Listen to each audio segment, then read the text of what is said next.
Chapitre 6 Perceval et Blanchefleur. Le nouveau chevalier quitta donc son hôte, impatient de pouvoir retrouver sa mère saine et sauve. Il l'espérait. Il s'enfonça dans les forêts solitaires et chevaucha tant qu'il finit par apercevoir un château fortifié et bien situé. Mais tout autour, il ne vit rien que la mer et une terre déserte. Il se hâta vers l'enceinte et se dirigea vers la porte. Mais le pont était si fragile qu'il eut peur qu'il ne s'effondre sous son poids. Il parvint cependant à la porte, qui était fermée à clé. Il dut frapper avec force et appeler à voix haute. Finalement, ce vacarme fit apparaître à une fenêtre une jeune fille maigre et pâle. « Qui donc appelle ici ?» demanda-t-elle. Il leva les yeux et aperçut la demoiselle. « Chère amie, je suis un chevalier et je vous demande de l'hospitalité pour la nuit. »« Seigneur, vous l'aurez, mais je crains que vous n'ayez à le regretter. Nous ferons cependant de notre mieux pour vous recevoir. » Elle se retira et bientôt arrivèrent 4 serviteurs. Chacun portait une hache pendue au cou et une épée au côté. Ils déverrouillèrent la porte pour le faire entrer. Ces serviteurs auraient pu avoir belle allure, mais ils étaient dans un état de maigreur et de fatigue incroyable à force de jeûner et de veiller. Le jeune homme avait vu, à l'extérieur du château, la terre déserte et inculte. Mais quand il pénétra dans l'enceinte, il vit que l'intérieur ne valait pas mieux. Partout où il allait, les rues étaient vides et les habitations en ruine. Pas un être vivant, homme ni femme. Dans les 2 abbayes de la ville, il ne trouva que des religieuses affolées et des moines terrorisés. Les maisons étaient dans un triste état. Les murs fendus, les toitures arrachées, elles étaient ouvertes à tout vent. Pas un moulin pour moudre le grain, pas un four pour cuire le pain. Impossible de trouver quoi que ce soit à acheter, pain, galettes ou vin. Le jeune homme découvrit ainsi le château dévasté. Il ne méritait plus guère son nom de beau repère, car la misère y régnait. Les 4 serviteurs le menèrent au palais couvert d'ardoises. L'un lui ôta ses armes et le revêtit d'un manteau gris. Un autre conduisit son cheval à l'écurie, mais il n'y avait guère de fourrage à espérer.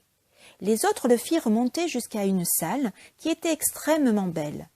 2 nobles seigneurs vinrent à sa rencontre, mais on voyait à leurs cheveux blancs et à leur fatigue qu'ils étaient accablés de soucis. Une jeune fille les accompagnait. C'était Blanchefleur, la châtelaine de Beaurepaire. Elle s'avança, gracieuse et élégante, dans un bliot de pourpre sombre étoilé d'or et fourré d'hermine. Quant au manteau qui la couvrait, son encolure était bordée de zibelines noires et blanches. Dieu lui avait donné une beauté incomparable. Ses cheveux blonds dénoués sur ses épaules brillaient comme de l'or au soleil. Son front était blanc et poli comme de l'ivoire, et ses yeux vifs et riants avaient l'éclat des étoiles. Son visage au teint de rose mêlait le vermeil et le blanc. Pour ravir le cœur et la raison des hommes, Dieu avait fait d'elle une pure merveille. À sa vue, le jeune homme la salua, ainsi que les 2 chevaliers qui l'accompagnaient. Elle en fit autant et le prit courtoisement par la main. « Cher Seigneur, notre demeure ce soir ne sera pas digne d'un hôte tel que vous. Si je vous disais notre situation réelle, vous croiriez que je veux vous faire fuir. Prenez donc, s'il vous plaît, cet hébergement tel qu'il l'est, et j'espère que Dieu vous en donnera un meilleur demain. » Blanchefleur l'emmena par la main dans une belle chambre au plafond richement décoré et lui fit prendre place sur un lit recouvert de soie brodée. Les voilà donc, tous les 2, côte à côte. Plusieurs chevaliers les rejoignirent dans la pièce et s'installèrent par petits groupes. Ils voyaient le jeune homme assis à côté de leur dame sans dire un mot. En fait, celui-ci se retenait de parler, car il se souvenait de la recommandation de Cornement. Et les chevaliers présents chuchotaient entre eux. « Mon Dieu, ce chevalier serait-il muet ? Ce serait grand dommage, car il est fort beau et s'accorde très bien avec Notre-Dame. S'ils n'étaient pas muets tous les 2, ils iraient parfaitement ensemble. Dieu semble les avoir faits l'un pour l'autre. » La demoiselle attendait qu'il s'adresse à elle, mais elle finit par comprendre qu'il ne dirait jamais un mot si elle ne parlait la première. Elle commença donc aimablement. « D'où venez-vous, donc, cher Seigneur ? » Demoiselle, j'ai couché chez un noble vavasseur qui m'a très bien accueilli. J'ignore le nom du château, qui était pourtant fort beau, avec ses 5 tours, une grande et 4 petites. Mais je sais bien que ce noble seigneur se nommait Gornement de Gorte. Ah, cher ami, vos paroles courtoises me plaisent infiniment. Vous avez bien raison de parler de sa noblesse. Sachez que je suis sa nièce. Il vous a certainement accueilli avec joie et généreusement, comme il sait le faire. Mais ici, vous ne serez pas reçu comme il se doit, car la famine règne. Pour ce soir, il n'y aura au souper que 6 miches de pain qu'un religieux très pieux m'a fait envoyer aujourd'hui. Avec cela, un petit tonneau de vin cuit et un chevreuil qu'un de mes serviteurs a tué d'une flèche ce matin. Elle ordonna donc qu'on dresse les tables. Ils s'assirent pour dîner. Le repas dura peu, mais ils le mangèrent de bon appétit. Après quoi ils se séparèrent. Certains allèrent dormir et d'autres monter la garde. On prépara dans la salle le lit où devait dormir le chevalier. Tout fut fait pour son confort. De beaux draps blancs, une couverture précieuse et un oreiller pour reposer sa tête. Le chevalier, resté seul, s'endormit aussitôt d'un sommeil paisible. Mais la jeune fille, enfermée dans sa chambre, ne trouvait pas le repos. Pendant que lui dormait en paix, elle se tourmentait en proie à une bataille qui la faisait s'agiter dans son lit. Finalement, elle prit la décision d'aller parler à son hôte et de lui livrer ses soucis. Elle revêtit sur sa chemise un court manteau de soie pourpre et elle se lança dans l'aventure car c'était une femme hardie et courageuse. Ce n'était pas l'amour qu'elle cherchait en venant trouver le jeune homme, mais un ami loyal, prêt à l'aider. Blanchefleur sortit de sa chambre, tremblant de peur, et s'approcha en pleurant du lit où le chevalier dormait. Elle s'agenouilla à côté de lui, pleurant si fort que ses larmes coulaient sur le visage du jeune homme.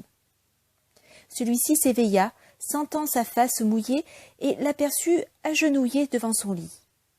Courtoisement, il l'attira à lui et la prit dans ses bras. « Belle amie, que voulez-vous? Pourquoi êtes-vous ici ?»« Ah, noble chevalier, pitié, pour l'amour de Dieu, ne vous imaginez pas que je cherche à commettre quelque folie en venant vous trouver ainsi presque nue. Aucune pensée basse et vile n'habite mon esprit. Nulle créature au monde n'est plus infortunée que moi. Chaque jour qui se lève m'apporte le malheur, mais cette nuit est ma dernière nuit de souffrance. Demain sera mon dernier jour, car je me tuerai de ma main. Ma situation est désespérée. J'avais dans ce château plus de 300 chevaliers, il ne m'en reste plus que 50. Les autres ont été tués ou faits prisonniers par le sénéchal de Clamadeux des îles. Et les prisonniers ont tout à craindre, car Clamadeux est un homme cruel. Quelle douleur pour moi, tant de chevaliers sont morts pour me défendre. Le château a été assiégé pour un hiver et tout un été. Nos forces n'ont cessé de diminuer et nos vivres sont épuisés. Demain, si Dieu ne nous vient en aide, ce château devra être rendu, et moi avec, comme captive. Je serai livrée à Clamadeux, mais je me tuerai avant. Clamadeux pense m'avoir, mais il ne mourra jamais que morte, car je garde dans un écrin un couteau d'acier fin que je me plongerai dans le corps. » La malheureuse jeune fille, sur ces mots, allait regagner sa chambre, mais elle avait semé dans le cœur du jeune homme le désir de livrer bataille pour la défendre, elle et les siens. Il ne voulut pas la laisser partir ainsi. « Chère amie, séchez vos larmes, ne pleurez plus. Venez vous allonger à côté de moi et reprenez courage. Dieu vous accordera peut-être demain une journée meilleure que vous ne le pensez. » Il la prit contre lui et l'embrassa. Ils passèrent ainsi la nuit, côte à côte, dans les bras l'un de l'autre. Chapitre 7. Perceval sauve Beaurepaire. Au matin, le jeune homme se leva, bien résolu à porter secours à la jeune fille désemparée qui avait demandé son aide. « Belle amie, lui dit-il, je ne quitterai pas ces lieux sans y avoir ramené la paix. Je vais aller trouver là dehors votre ennemi et le défier en combat singulier. Mais si je l'emporte sur lui, je vous demande de m'accorder votre amour en récompense. Je ne souhaite pas d'autre salaire. »« Seigneur, il serait bien mesquin de ma part de vous le refuser, mais je ne veux pas que pour gagner mon amour vous alliez mourir pour moi. Ce serait un bien grand dommage, car vous êtes trop jeune pour livrer bataille à un chevalier tel que Clamadeux des îles. Il est grand, fort et solide comme un roc, et vous ne pourrez tenir contre lui. C'est ce que vous verrez aujourd'hui même. Je ne renoncerai à ce combat pour rien au monde. » La jeune fille était affligée de le voir courir un tel danger. Toutes et tous dans le château le supplièrent de ne pas aller affronter un homme que nul n'avait vaincu jusque-là. Mais le garçon demanda qu'on lui apporte ses armes et qu'on lui ouvre la porte. Les autres l'aidèrent à s'équiper et à monter à cheval, mais tous étaient bien inquiets. « Seigneur, que Dieu vous vienne en aide aujourd'hui et qu'il punisse Clamadeux qui a dévasté tout ce pays. » Ils l'accompagnèrent ainsi en pleurant jusqu'à la porte de la ville. Quand ceux de l'armée ennemie le virent, ils le montrèrent à leur chef qui était assis devant sa tente. Clamadeux était bien certain qu'on lui livrerait le château dans la nuit, à moins que quelqu'un ne sortît pour l'affronter en combat singulier. Il était sûr d'avoir conquis le château et le pays tout entier. Quand il vit le jeune chevalier, il se fit armer sur-le-champ, enfourcha un solide cheval et vint l'interpeller. « Jeune homme, qui t'envoie ici ? Et toi, que fais-tu sur cette terre ? Pourquoi as-tu tué tous ces chevaliers et dévasté le pays ?» L'autre répondit, plein d'orgueil et d'arrogance. « Qu'on vide le château aujourd'hui même et que la demoiselle me soit livrée, voilà ma volonté. »« Maudit sois-tu, tu vas devoir changer de discours. » Le jeune homme en eut alors assez et mit sa lance en position. Les adversaires s'élancèrent au galop, l'un vers l'autre, sans plus de défi ni de discours. Chacun tenait une lance solide au fer tranchant. Les chevaliers étaient robustes et se haïssaient à mort. Les lances volèrent en éclats et ils se retrouvèrent à terre désarçonnés. Remontant à cheval aussitôt, ils se précipitèrent l'un contre l'autre, plus féroces que des sangliers. La colère et la rage rendaient terribles les coups d'épée qu'ils se donnaient sur leurs hommes et leurs écus. Mais à la fin, Clamadeux tomba au sol, blessé au bras et au côté. Le jeune homme mit pied à terre et courut vers lui, l'épée levée. Il l'aurait bien tué, mais Clamadeux cria « Merci !» et le jeune homme se souvint alors de la parole de Gornement. Ne jamais tuer un adversaire vaincu qui demande grâce. Il écouta donc Clamadeux plaider sa cause. « Ne sois pas cruel, mon ami, au point de me refuser ta grâce. Je le reconnais solennellement, tu l'as emporté sur moi, car tu es un excellent chevalier. Mais si tu me tues, personne ne voudra croire que tu aies pu me vaincre tout seul en combat loyal, car je suis un chevalier très réputé. Il vaut donc mieux que tu me laisses la vie, et je pourrai témoigner de ta victoire. On croira en ma parole, et ta gloire sera grande. Et si tu as un seigneur à qui tu dois reconnaissance pour un don ou un service, envoie-moi auprès de lui. J'irai me constituer prisonnier et le servirai fidèlement. Je ne demande pas mieux. Sais-tu où tu vas aller ? À ce château. Tu te mettras à la merci de la belle jeune fille qui est mon amie, et tu ne chercheras plus jamais à lui nuire. « Tu veux ma mort ?» répondit l'autre. « Elle m'arracherait la vie si elle me tenait, car j'ai moi-même tué de nombreux chevaliers de son domaine. N'as-tu donc pas un autre ami ?» Alors le jeune homme lui proposa de se rendre chez le noble seigneur Gornement, qu'il avait reçu dans son magnifique château. Mais reconnaissant ce nom, son adversaire s'écria. « C'est un lieu plus redoutable encore. Au cours de cette guerre, j'ai tué l'un des frères de ce seigneur. Tue-moi plutôt toi-même, car si tu m'envoies là-bas, ma mort est assurée. » Tu iras donc alors dans l'état où tu es à la cour du bon roi Arthur. Tu le salueras de ma part et tu le feras présenter la jeune fille que le sénéchal Queux a frappée parce qu'elle avait ri en me voyant. C'est à elle que tu te rendras prisonnier et tu lui diras bien que, s'il plaît à Dieu, je la vengerai de l'affront qu'elle a subi à cause de moi. Clamadeux accepta toutes ces conditions. Il dut ensuite promettre que dès le lendemain, avant qu'il ne fasse jour, il ferait libérer tous les prisonniers qu'il retenait dans ses tours. Il jura donc que, plus jamais que toute sa vie, ni lui ni son armée ne chercheraient à nuire à la châtelaine de Beaurepaire. Le chevalier vainqueur s'en retourna au château. Tous les habitants vinrent à sa rencontre pour lui faire fête et l'honorer.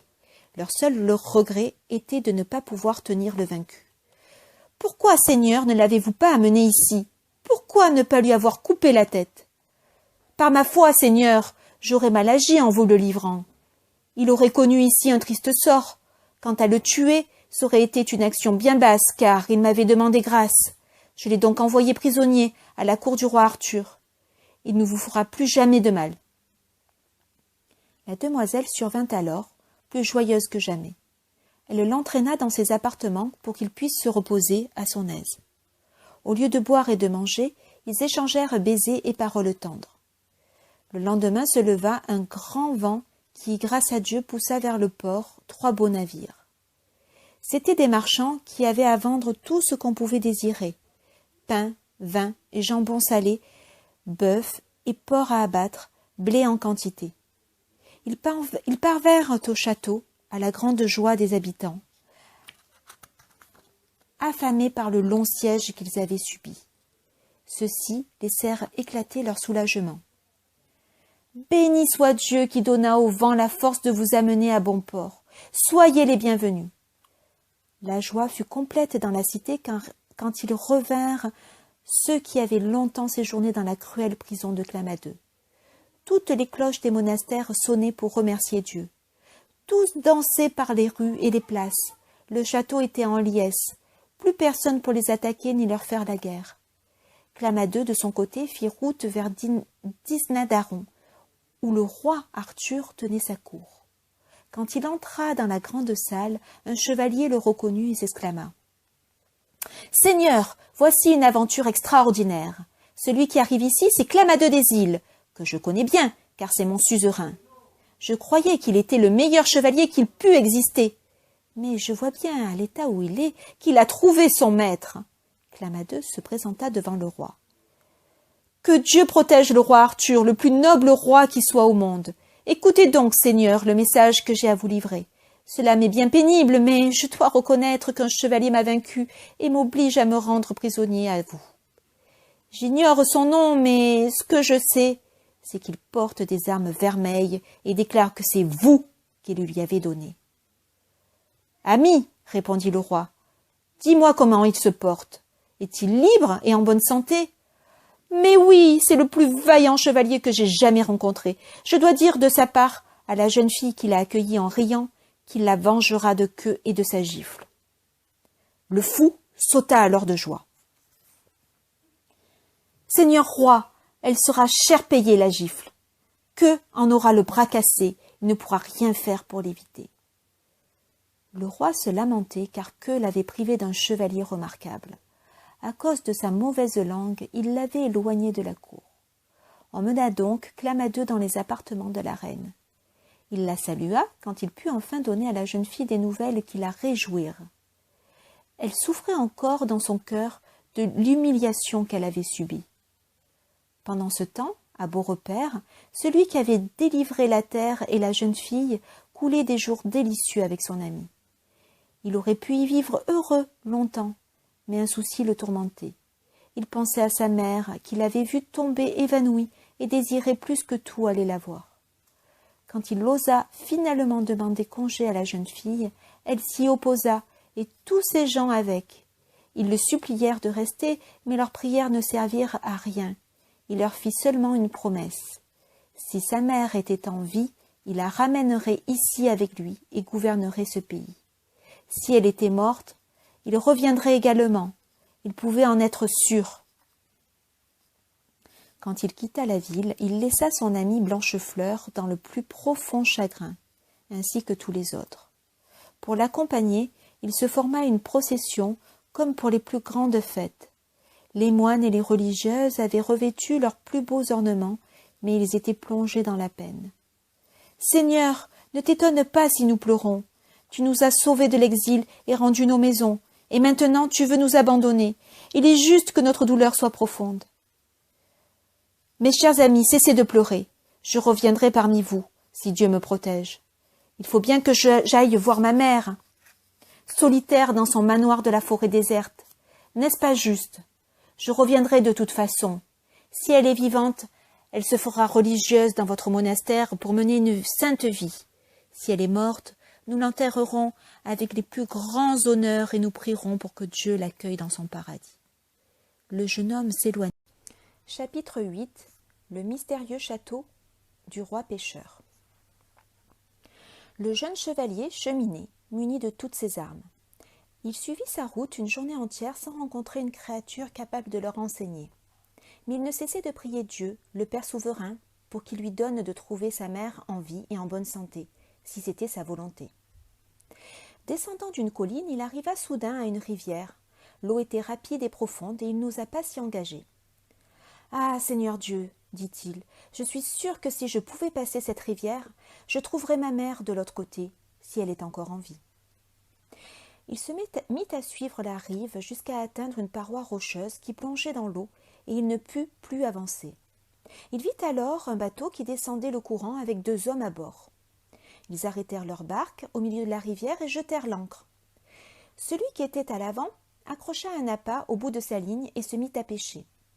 Le jeune homme, qui aurait bien voulu trouver un passage, s'adressa à eux en les saluant.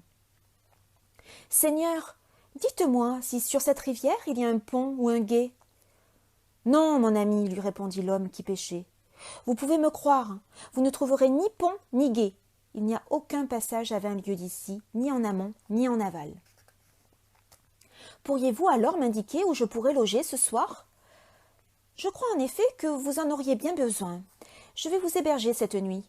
Prenez ce chemin qui grimpe par cette faille dans le rocher, et quand vous arriverez en haut, vous verrez dans un vallon ma demeure, proche de la rivière et de la forêt. Aussitôt, le garçon s'élança jusqu'au sommet de la colline, mais il ne vit rien, que le ciel et la terre à perte de vue. Mais qu'est-ce que je suis venu chercher ici ? Ce pêcheur m'a raconté des histoires et j'ai eu la sottise de le croire. Mais voilà que, soudain, sous ses yeux, parut dans un vallon le sommet d'une tour. Jamais jusqu'à Beyrouth vous n'auriez pu en trouver d'aussi belle. Elle était carrée, parfaitement construite en pierre grise, avec 2 tourelles sur les côtés. Sur le devant de la tour s'ouvrait la grande salle entourée de galeries. Le jeune homme se félicitait maintenant d'avoir rencontré le pêcheur qui lui avait indiqué un si bon gîte. Il descendit la colline et se dirigea vers la porte. Le pont-levis était baissé et 4 écuyers vinrent à sa rencontre. 2 d'entre eux le désarmèrent. Le 3e s'occupa de donner de l'avoine à son cheval, et le 4e lui passa un manteau d'écarlate tout neuf. Mais il entra dans la grande salle. Il vit au milieu, assis sur un lit, un beau et noble personnage aux cheveux blancs. Il portait une coiffure de zibeline noire comme mûre, ornée d'étoffes pourpres. Tous ses autres vêtements étaient de même. Il était appuyé sur un coude, devant un grand feu de bois sec. Autour du foyer, 4 colonnes massives soutenaient la cheminée. La salle était de si belle taille que 400 hommes auraient pu s'y asseoir à l'aise. Le seigneur, voyant venir son hôte, le salua. « Mon ami, ne soyez pas vexé si je me lève, pas pour vous accueillir. Mon état de santé m'en empêche. »« Par Dieu, Seigneur, n'en parlez pas, car je n'en suis point fâché. » Le seigneur tenta malgré tout de se soulever un peu en son honneur et lui fit place à côté de lui. « Asseyez-vous ici et dites-moi d'où vous êtes venu aujourd'hui. »« Seigneur, j'ai quitté ce matin Beaurepaire. »« Mais c'est une étape considérable. Vous avez dû partir avant l'aube. »« Pas du tout, la première heure du jour avait déjà sonné, je vous l'assure. » Pendant qu'il parlait ainsi, un jeune homme se présenta à la porte de la tour. Il apportait une épée suspendue à son cou et il la tendit au noble seigneur. Celui-ci la tira à moitié du fourreau et vit sur la lame une inscription qui disait à qui elle devait appartenir et où elle avait été forgée. Elle était d'un si bon acier qu'elle ne pourrait jamais se briser, excepté en une occasion, et seul celui qui l'avait façonnée savait laquelle. Celui qui l'avait apportée livra son message. « Seigneur, la blonde demoiselle, votre nièce qui est si belle, vous envoie ce présent. C'est une épée remarquable, vous la donnerez à qui vous plaira, mais madame serait très heureuse qu'elle soit bien employée. Celui qui forgea l'épée n'en fit jamais que 3, et il mourra sans en faire une autre après celle-ci. » Aussitôt, le seigneur la remit au jeune chevalier étranger en la tenant par le baudrier qui valait un trésor. Le pommeau de l'épée était d'or pur, le meilleur d'Arabie ou de Grèce, son fourreau recouvert d'une broderie d'or de Venise. Le seigneur la tendit au jeune homme. « Cher Seigneur, cette épée vous est depuis toujours destinée, et je veux que vous l'ayez. Vous pouvez la ceindre et tirer la lame. » Le chevalier le remercia, ceignit l'épée et la tira nue du fourreau. Quand il l'eut contemplée, il la remit en place. Sachez qu'elle lui allait à merveille. On pouvait être sûr qu'il saurait s'en servir. Voyant un écuyer qui gardait ses armes près de la cheminée, il la lui confia et retourna s'asseoir auprès du seigneur qui lui avait fait un si grand honneur. La salle était brillamment illuminée de chandelles, et tandis qu'il parlait de choses et d'autres, ainsi que sortit d'une chambre un jeune homme. Il tenait dans son poing, par le milieu de la hampe, une lampe étincelante. Il passa entre le feu et ceux qui étaient assis sur le lit, et tous pouvaient voir la lance et le fer d'une blancheur éclatante. Une goutte de sang vermeil jaillissait de la pointe et coulait jusqu'au poignet du jeune homme. Le nouveau venu vit ce prodige, mais il se retint de demander comment cela pouvait se produire, car il se souvenait du conseil de son maître. Cornement l'avait mis en garde contre tout excès de parole. Il craignit de commettre une grossièreté, c'est pourquoi il ne posa plus aucune question. Là-dessus arrivèrent deux autres gens très beaux, qui tenaient dans leurs mains des chandeliers d'or ouvragés. Dans chacun d'eux brûlaient au moins 10 chandelles. Un Graal apparut ensuite, tenu à deux mains par une jeune fille, belle, gracieuse et magnifiquement habillée. Quand elle entra dans la salle avec le Graal, une extraordinaire clarté se répandit. Les chandelles perdirent leur éclat comme les étoiles ou la lune quand le soleil se lève. Après elle arriva une autre jeune fille qui portait un tailloir d'argent. Le Graal, en tête du cortège, était d'or pur. Il était incrusté de pierres précieuses, les plus belles et les plus rares que l'on put jamais trouver sur terre ou au fond de la mer. Aucune pierre au monde n'aurait pu les surpasser. Tout comme était passée la lance, les jeunes filles passèrent devant le lit et entrèrent dans une autre chambre. Et le jeune homme les vit sans oser demander à qui l'on faisait le service du Graal. Il avait toujours à l'esprit la recommandation du noble et sage seigneur. Mais je crains que ce ne soit une grande erreur. En effet, j'ai souvent entendu dire que trop se taire peut être aussi mauvais que trop parler. Toujours est-il qu'il garda le silence. Le seigneur commanda aux serviteurs de préparer les tables et de présenter l'eau. Pendant qu'ils se lavaient les mains avec de l'eau tiède, deux jeunes gens apportèrent une large table d'ivoire. Ils la tinrent jusqu'à ce que deux autres arrivent portant les tréteaux. Ceci était en bois d'ébène, un bois indestructible, dit-on, qui ne peut ni pourrir ni brûler. On posa dessus la table, puis la nappe. Que dire de cette nappe? Jamais cardinal ni pape n'en eut d'aussi blanche. Le premier plat fut un cuisseau de cerf au poivre, cuit dans la graisse. Un écuyer le trancha et leur en présenta les morceaux sur des galettes. Un vin clair et léger l'accompagnait, servi dans des coupes d'or. Et pendant ce temps-là, le Graal passa une seconde fois devant eux, sans que le jeune homme demande à qui on le servait. Il se retenait à cause de son maître qui l'avait gentiment averti de ne pas trop parler. Ce conseil était resté présent dans son cœur et dans sa mémoire. Mais il n'aurait pas fallu se taire. À chaque plat que l'on servait, il voyait passer devant lui le Graal et brûlait de savoir ce qu'il en était. « Je le demanderai, se dit-il, demain matin, avant de m'en aller, à l'un des serviteurs de mon hôte. » Ainsi, la chose fut-elle remise, et l'on continua à boire et à manger. Le repas fut somptueux, les mets et les vins délicieux. Le seigneur lui fit servir un festin digne d'un roi ou d'un empereur. La soirée se prolongea après le dîner. Pendant qu'ils conversaient, les serviteurs préparaient les lits et l'on apporta les desserts réservés à l'heure du coucher. Dattes, figues et noix muscades, girofles et grenades, gelées de fruits au gingembre d'Alexandrie. Avec cela, d'agréables boissons aromatisées, des vins doux, du vin de mûre et des liqueurs limpides. Le jeune Gallois, qui n'avait jamais connu ce luxe, était émerveillé. « Mon ami, lui dit alors le noble seigneur, il est temps d'aller se reposer. Je m'en irai dormir là-bas dans ma chambre, et vous resterez ici comme il vous plaira. Mais il va falloir que l'on me porte, car je ne peux plus me servir de mes membres. » 4 serviteurs, robustes, arrivèrent et saisirent par les 4 coins la couverture brodée qui recouvrait le lit. Ils portèrent ainsi le seigneur jusqu'à sa chambre. Resté seul, le jeune homme fut fort bien servi. On l'aida à se déchausser, à se dévêtir, et on le coucha dans un lit garni de fins draps de lin blanc. Il dormit jusqu'au matin. À son réveil, le jour avait déjà pointé, mais quand il regarda autour de lui, il fut stupéfait. Il n'y avait personne.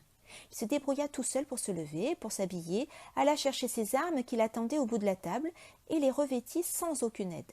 Une fois équipé, il se dirigea vers les portes des chambres qu'il avait vues ouvertes la veille au soir. Mais il les trouva toutes fermées. Il poussa, frappa, appela, sans succès. Personne, pas un mot. Quand il en eut assez, il alla vers la porte de la salle. Elle était ouverte.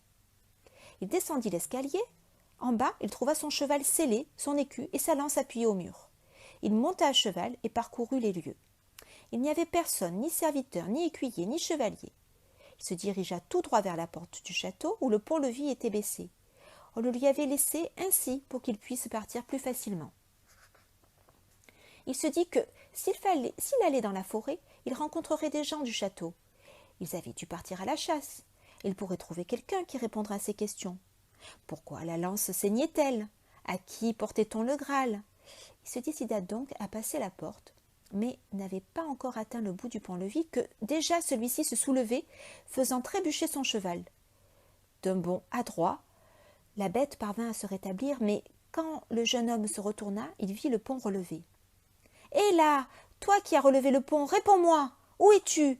J'ai des questions à te poser. » Mais c'était en pure perte, car personne ne voulut lui répondre.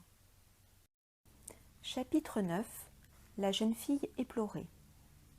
Le jeune homme se dirigea alors vers la forêt et remarqua sur le chemin des traces de sabots. Pensant qu'elles le mèneraient à ceux qu'il cherchait, il les suivit dans le bois. Il aperçut soudain, sous un chêne, une jeune fille qui criait, pleurait et se lamentait. « Ah, pauvre malheureuse que je suis, maudite soit l'heure de ma naissance. Rien de plus terrible ne pouvait m'arriver. Je tiens dans mes bras le corps de mon ami mort. Pourquoi Dieu a-t-il pris son âme? Je préférerais être morte moi-même.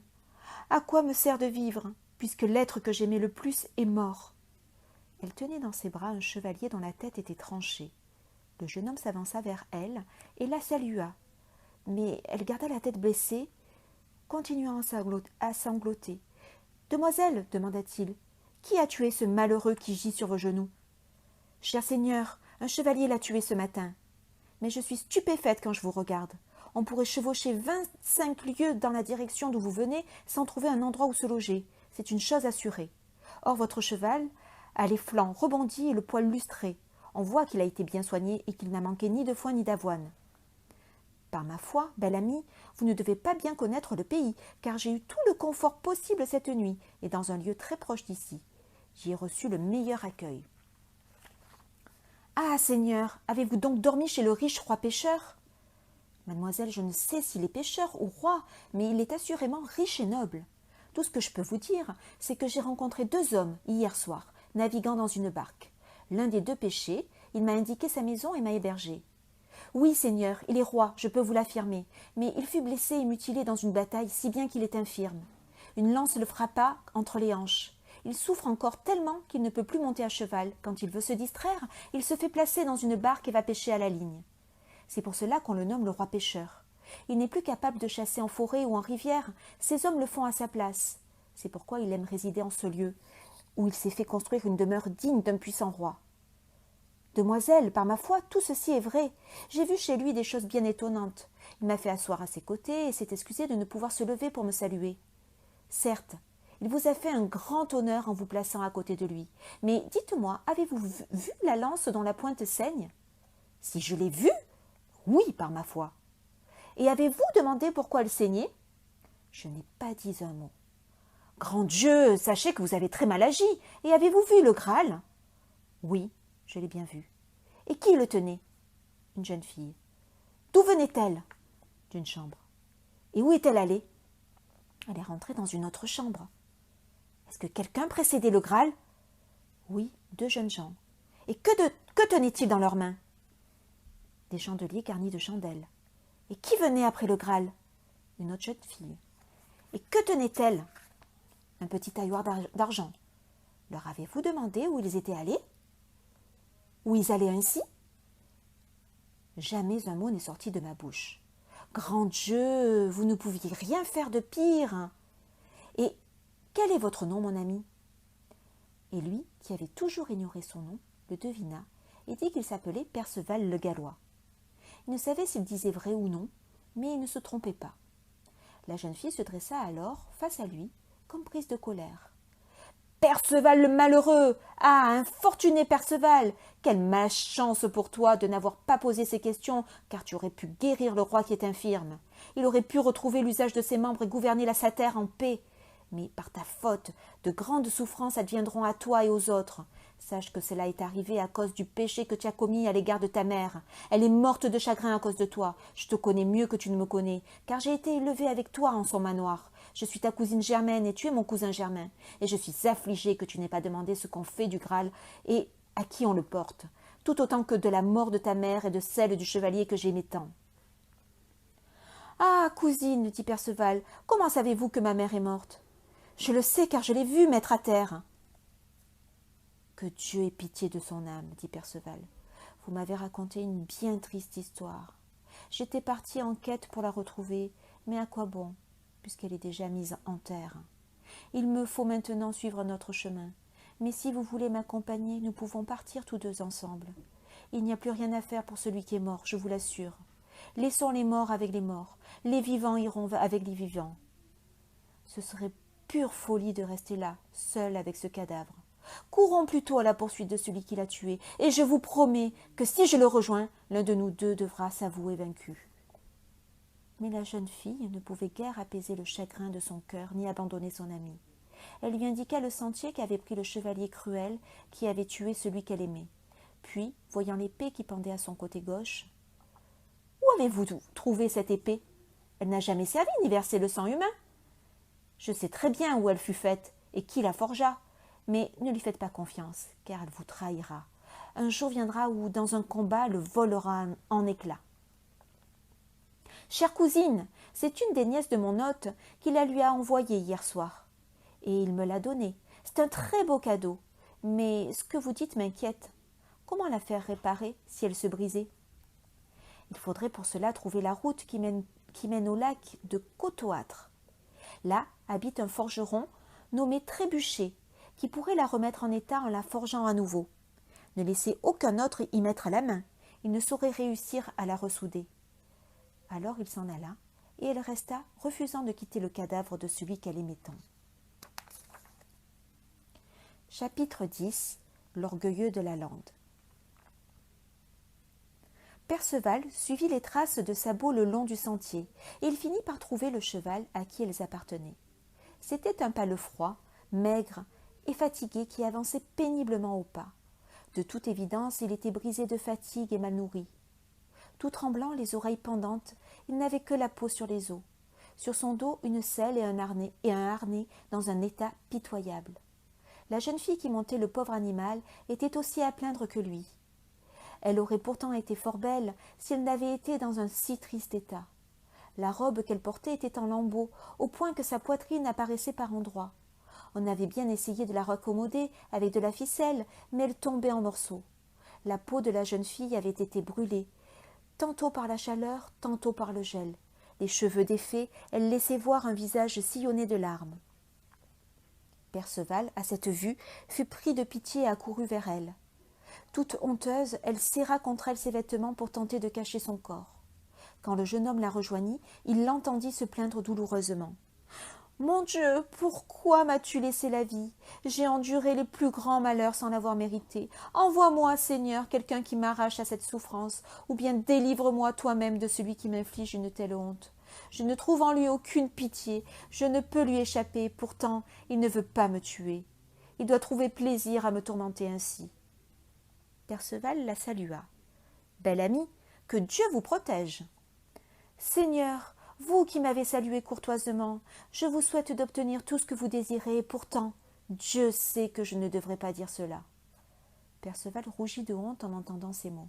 « Par Dieu, ma chère amie, pourquoi ce reproche? Je ne crois pas vous avoir jamais vu, et je n'ai rien fait contre vous. »« Tu as eu tort de me saluer, car personne ne doit le faire, Quand quelqu'un m'aborde ou me regarde, je suis tout angoissée. Vraiment, je ne pensais pas avoir mal agi. Quand je vous ai vu en difficulté, pauvre et nu, j'ai voulu savoir pourquoi vous aviez à subir tant de peine. Ah, Seigneur, pitié, taisez-vous et fuyez d'ici. Laissez-moi en paix. Et pourquoi devrais-je m'enfuir alors que rien ne me menace? Seigneur, ne vous fâchez pas, fuyez tant que vous le pouvez, car l'orgueilleux de la lande ne rêve que de combat. S'il vous trouve ici, il vous tuera. Il suffit que quelqu'un m'arrête, aussitôt sa tête est en danger. Ce matin encore, il a tué un chevalier, mais avant de le combattre, il faut qu'il raconte à chacun pourquoi il m'impose cette vie misérable.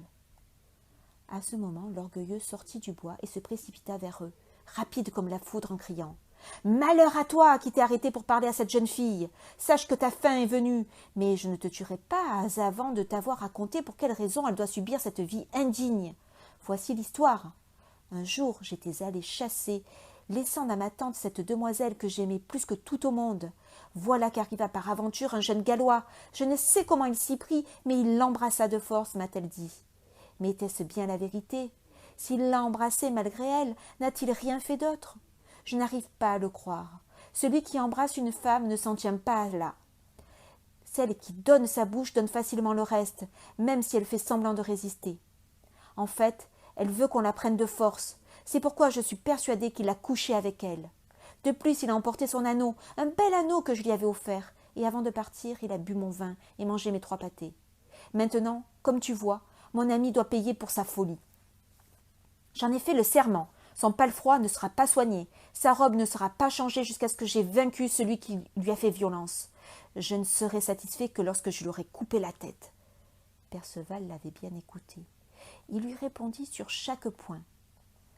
Ami, sache-le, elle a dès maintenant fini de payer sa faute, car c'est moi qui l'ai embrassée, malgré elle, et elle en fut très affligée. J'ai pris l'anneau qu'elle avait au doigt, et rien de plus, je peux l'assurer. Quant au pâté que j'ai mangé et au vin que j'ai bu, j'aurais été bien sot de les laisser. Par ma tête, dit l'orgueilleux, tu viens de reconnaître ton crime, mais c'est incroyable, tu as pleinement mérité la mort. Ma mort n'est peut-être pas aussi proche que tu le penses. Alors, sans dire un mot de plus, ils lancèrent leurs chevaux et s'affrontèrent si furieusement que leurs lances volèrent en éclats. Tous deux furent jetés à bas de leurs selles, mais ils se relevèrent aussitôt, tirant l'épée pour se porter des coups terribles. La bataille fut acharnée et féroce. À la fin, l'orgueilleux dut s'avouer vaincu et demanda grâce. Perceval n'avait pas oublié l'enseignement du noble seigneur. « Chevalier, lui dit-il, je ne te ferai pas grâce tant que tu n'auras pas fait grâce à ton amie. Elle n'a pas mérité, je peux le jurer, ce que tu lui as fait endurer. » Et le chevalier jaloux, qui chérissait en fait la jeune fille, eut honte de sa folie et répondit. Seigneur, je suis prêt à réparer mes torts. Je ferai tout ce qu'elle voudra, car j'ai le cœur bien triste du mal que je lui ai fait.